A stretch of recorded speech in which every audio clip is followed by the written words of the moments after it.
আসলে কি শুধু নামে লাইট রিয়েলমি P4 লাইটের ক্ষেত্রে, কারণ আপনার বাজেট যখন 12 থেকে শুরু করে 15,000 টাকার মধ্যে হয়ে থাকে আর এই বাজেটের মধ্যে খুঁজছেন এমন একটি প্রিমিয়াম লুকের স্মার্টফোন, তার সাথে পারফরমেন্সও যাতে কোনো কমতি থাকবে না।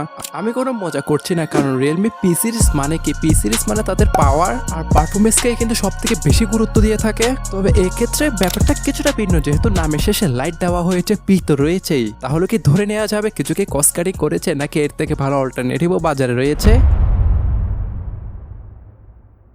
স্বাভাবিক বিষয়, মনে প্রশ্ন অবশ্যই জাগবে এত কম দামের মধ্যে তারা এটা কিভাবে অফার করছে। তো তার উত্তরটা আপনি সম্পূর্ণ ভিডিওটি দেখলে পেয়েও যাবেন। যদিও তার ডিজাইনে এবারে খুব একটা বড় পরিবর্তন এনেছে আমি বলবো, কারণ ব্যাকে যে ইউনিক লেভেলের একটা প্যাটার্ন দিয়েছে তার সাথে ক্যামেরা মডিউল দেখে মনে হবে না যে বাজেট ক্যাটাগরির একটা স্মার্টফোন।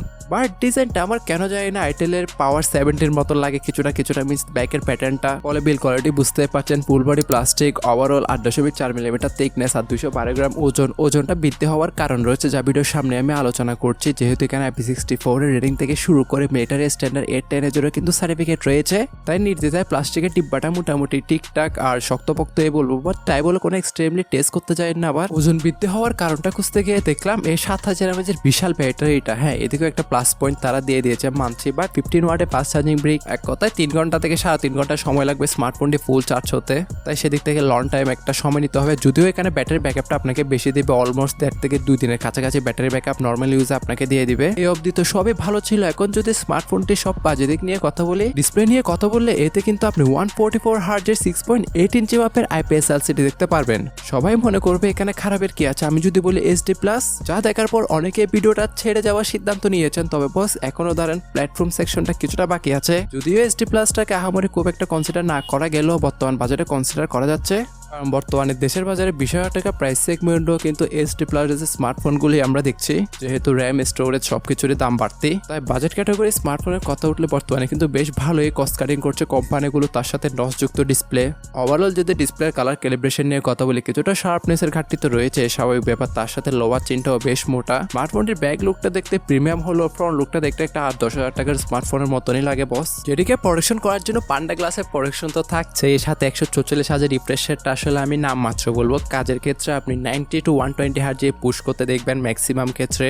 তবে তার চাইতেও বেশি ইন্টারেস্টিং বিষয় ছিল যে চ্যানেলে নতুন হয়ে থাকলে সাবস্ক্রাইব করতে ভুলবেন না। যেহেতু সাবস্ক্রাইব অলরেডি করে ফেলেছে, ভিডিওটা লাইক আর একটা কমেন্ট করতে ভুলবেন না। UI সেকশনের ক্ষেত্রে অফলাইন বলুন কিংবা অনলাইন বলুন, সবার আগে এটা মেবি হাইলাইট করবে 2 বছরের মেজর আপডেট। যদিও লেটেস্ট অ্যান্ড্রয়েড 16 এর সাথেই এসেছে, সাথে তাদের রিয়েলমির UI 7.0 একটা লাইট ভার্সনকে দেখতে পারবো, যেখানে টুকিটাকি আইফোনের আমরা অ্যানিমেশনকেও দেখতে পাবো। প্লাস এটাও মাথায় রাখতে হবে, যেহেতু বাজেট ক্যাটাগরি একটা স্মার্টফোন, এখানে ব্লুটুথ এবং অ্যাডস তো রয়েছে, স্বাভাবিক বিষয়। যেগুলো চাইলে আপনি আনইনস্টল কিংবা অফ করে দিতে পারবেন। যদিও কোম্পানি এতে মিডিয়াটেক Dimensity 6300 মতন একটা 6nm নডের উপর তৈরি যথেষ্ট ক্যাপেবল একটা চিপসেট এখানে তারা দিয়েছে, কারণ এটা কিছুটা পুরনো হলেও কিন্তু এই বাজেটে মোটামুটি মানানসই বলবো। পাবজি গেমটা 60 FPS এর টাইনা টুনে প্লে করা যায়, বাট লং টাইম গেমিং এর ক্ষেত্রে এটাতে হ্যাং এমন লাগে দেখা দিবে স্বাভাবিক, কারণ এই প্রাইস পয়েন্ট এটা নট ফর গেমিং। যদি ক্যাজুয়াল টাইপ গেমার হয়ে থাকেন তাহলে মোটামুটি ঠিকঠাক, আদারওয়াইজ ফ্রি ফায়ার মতন গেমটা আরামসে উড়াইয়া খেলতে পারবেন। এক কথায় পারফরমেন্সের ক্ষেত্রে যারা day by day normal multitasking করেন, এটা তাদেরকে সন্তুষ্টি রাখবে। যদি হেভিলি প্রেশার পড়ে তাহলে হ্যাং এমন লাগে দেখা দিবে স্বাভাবিক। যেহেতু প্রাইমারি ভেরিয়েন্টটা 464 আর আপার ভেরিয়েন্টটা 4128 এবং টপ ভেরিয়েন্টটা হচ্ছে আপনার 6128।